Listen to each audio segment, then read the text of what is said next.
안녕하세요. 심리학자 율리아 루트넨코가 새로운 주제로 여러분과 함께합니다. 사람의 미성숙함을 나타내는 7가지 징후.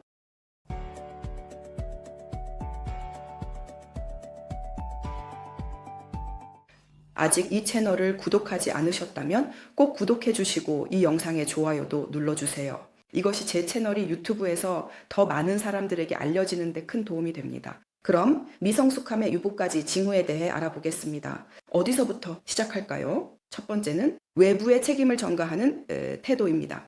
이런 사람은 자신의 행동, 또 감정, 말, 질병, 그리고 삶에 대해 책임을 질 수 없습니다. 즉 항상 책임을 외부의 대상에게 떠넘기는 것입니다.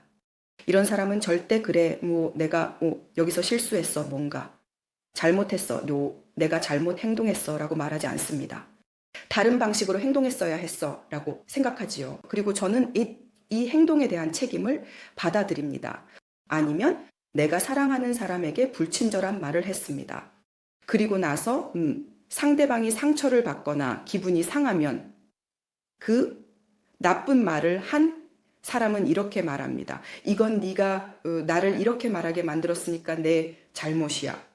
네가 나를 화나게 했잖아. 네가 나를 겁주었잖아. 네가 그렇게 해서 내가 기분이 나빴던 거야. 하지만 여기서 꼭 짚고 넘어가야 할 점은 모든 사람은 자신의 감정에 심지어 무의식적인 감정까지도 책임이 있다는 것입니다. 왜냐하면 어떤 상황이든 그 상황을 어떻게 받아들일지는 항상 선택할 수 있기 때문입니다. 즉 사람에게는 항상 무의식적인 선택이 있습니다. 이미 익숙한 반응 방식, 즉 자신의 반응 패턴을 반복할 것인지, 이 패턴은 아마도 어린 시절의 트라우마로 인해 형성된 것일 수도 있습니다. 아니면 지금 무슨 일이 일어나고 있는지, 내가 어떤 감정을 느끼고 있는지, 그리고 그 감정이 누구를 향한 것인지 자각할 것인지 선택할 수 있다는 것입니다. 그리고 그에 대한 책임을 지고 자신을 계속해서 발전시키기 위해 노력하는 것입니다. 즉 이런 사람은 자신이 하는 일, 어떤 상황에 어떻게 반응하는지, 자신이 저지르는 행동, 자신의 결정과 선택에 대해 결코 책임을 지지 않을 것입니다. 항상 외부의 대상들이 잘못한 것으로 여길 것입니다. 여기서 말하는 대상이란 어떤 사람이나 상황을 의미합니다. 즉 사람이 자신의 행동이나 결정을 설명하기 위해 즉시 끌어들이는 사람이나 상황을 말합니다. 그래서 이것이 바로 인간의 유아성, 미성숙함을 나타내는 첫 번째 특징입니다. 오직 아이만이 자신의 행동과 결정, 말, 소리치거나 투정 부리는 것에 대해 책임을 질 수 없습니다. 그리고 그조차도 사춘기 이전의 아이에 해당합니다. 왜냐하면 사춘기가 지난 후에는 아이도 점차 책임을 지기 시작하기 때문입니다. 즉, 부모는 내가 하는 일, 내가 저지르는 행동에 대해 책임감을 느끼도록 자녀를 교육해야 합니다. 하지만 이 역시 부분적일 뿐이며 오직 성인만이 자신이 하는 일, 느끼는 감정, 그리고 반응하는 방식에 대해 책임을 질 수 있습니다. 인간의 유아성, 미성숙함의 두 번째 특징입니다. 그 사람은 자신의 경계를 설정할 줄 모릅니다. 즉 이런 사람은 내 경계가 어디이고 네 경계가 어디인지조차 이해하지 못합니다. 이런 사람은 또 항상 자신의 경계가 침해되는 것을 허용하게 됩니다. 그리고 스스로도 남의 경계를 침범하게 됩니다. 그리고 나서 왜 사람들이 나에게 이렇게 대하는지 의아해하게 됩니다. 왜냐하면 아시다시피 우리의 뇌는 사람들이 왜 우리에게 그렇게 대하는지 우리가 이해하지 못하도록 자주 우리를 속이기 때문입니다. 우리가 미성숙한 사람이라면 자신의 행동에 대해 객관적이고 냉정한 시각을 갖지 못합니다. 만약 우리가 성인이라면 우리는 이미 자신을 외부에서 관찰하고 자신의 감정과 행동을 지켜볼 수 있습니다. 우리는 우리의 말과 행동에 대한 사람들의 반응을 예측합니다. 우리는 이런 행동이나 말이 다른 사람의 경계를 침범하지는 않을지 생각해 봅니다. 오직 미성숙한 사람만이 아무것도 생각하지 않습니다. 그녀는 반응성이 좋다. 자신의 감정을 느낄 틈도 없습니다. 자신의 내면과 접촉할 시간도 없습니다. 필요하지 않은 것에도 동의할 수 있습니다. 착한 소녀나 착한 소년 스타일로 자랐다면 서둘러 내라고 대답하려고 합니다. 또한 이런 사람은 이런 방식으로 자신에게 폭력을 가합니다. 하지만 또 이런 행동 방식으로 인해 쌓인 공격성은 결코 사라지지 않습니다. 결국 이런 사람은 요구가 많아지고 불만을 제기하며 다른 사람의 경계를 침범하게 됩니다. 자신의 경계와 타인의 경계가 무엇인지에 대한 명확한 시각과 이해가 없습니다. 즉, 이 부분에서 저는 이미 세 번째 특징에 대해서도 이야기했습니다. 즉, 첫 번째 특징은 책임감입니다. 두 번째 미성숙함의 특징은 자신만의 경계를 침해하는 것입니다. 세 번째 미성숙함의 특징은 타인의 경계를 침해하는 것입니다. 여기서 내가 다른 사람의 경계를 침해하고 있다는 것을 인식하는 것은 매우 어렵습니다. 내 경계가 침해당했다는 것은 조금 시간이 지난 후에야 깨달을 수 있습니다. 시간이 지나고 나서야 그런 사람은 세상에 내가 어떻게 이런 일을 허락했지? 라고 놀라게 됩니다. 하지만 우리가 남의 경계를 침해할 때는 그에 대한 책임을 져야 합니다. 이 순간을 인식하는 것은 매우 어려울 수 있습니다. 네 번째 특징은 그 사람이 미성숙하다는 것입니다. 이것은 재정과 관련이 있습니다. 그 사람은 스스로에게 의지할 줄 모릅니다. 사실 재정뿐만이 아닙니다. 자신의 결정에도 의지하지 못하고 무언가를 선택할 때 자주 망설이고 자신의 선택을 의심하곤 합니다. 그리고 여기서 돈에 대해서도 이런 사람은 무력해서 자신을 경제적으로 책임질 줄 모르고 자신의 자녀들도 부양할 줄 모릅니다. 이 사람은 그저 스스로 생계를 꾸릴 능력이 없습니다. 이런 사람의 돈에 대한 태도는 항상 부족함을 느낍니다. 자신에 대한 태도 역시 결핍적입니다. 나는 할 수 없어. 아무것도 안 될 거야. 그러니 시도조차 하지 않을 거야. 차라리 나를 부양해 줄 누군가를 밖에서 찾는 게 낫겠어. 우리 사회에서는 종종 여성들이 누군가가 자신을 부양해야 한다는 고정관념을 가지고 있습니다. 하지만 그렇지 않습니다. 이것은 미성숙함의 징후입니다. 모든 사람은 성별에 상관없이 모든 성인은 자신의 삶을 책임질 수 있어야 하며, 즉 경제적으로 독립할 수 있어야 합니다. 즉 나는 내가 먹고 즐기고 휴식하고 오락을 즐기며 의료 서비스를 받을 수 있을 만큼 충분히 벌어야 합니다.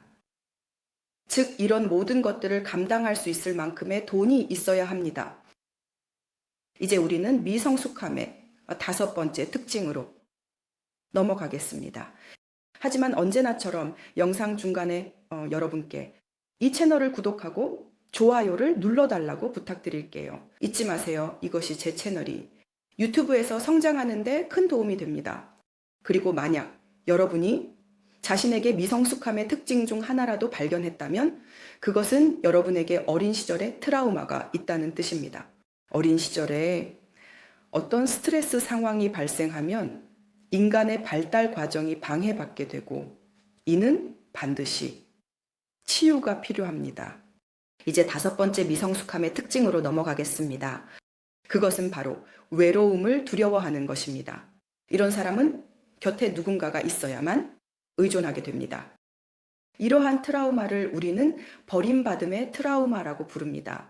어린 시절에 중요한 어른들에게 자주 버려지는 경험을 많이 하게 되면 버려진다는 것은 꼭 물리적으로만 해당되는 것이 아니라 정서적으로 버려지는 것도 큰 역할을 합니다.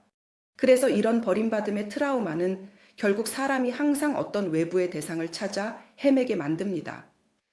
마치 아이가 누군가에게 꼭 달라붙어야 하는 것처럼요. 즉 사랑해주고 안아주고 따뜻함과 사랑을 더해줄 외부의 엄마를 찾게 되는 것입니다.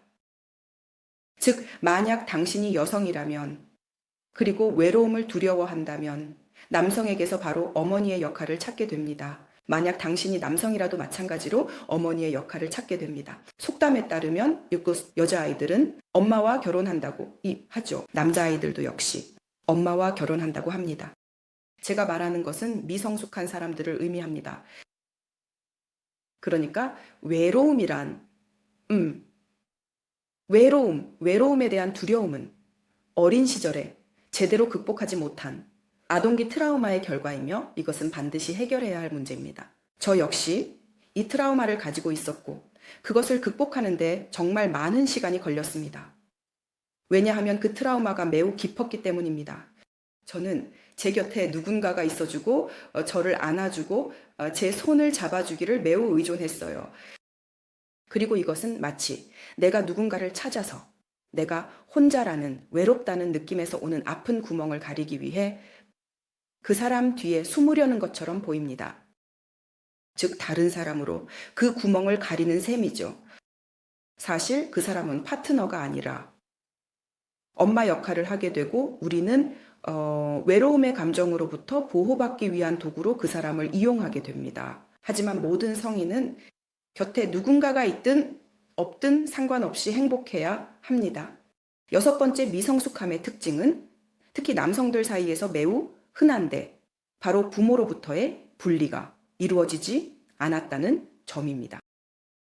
여성들은 분리하는 것이 조금 더 쉬운 것처럼 보이지만 사실 많은 여성들 역시 부모로부터 완전히 분리되지 못한 경우가 많습니다. 남성들은 다음번째 부모로부터 분리되는 것이 훨씬 더 어렵습니다. 관심이 있으시다면 언젠가 여성과 남성이 부모로부터 어떻게 분리되는지에 대해 이야기해 드릴게요. 이 과정은 약간 다릅니다.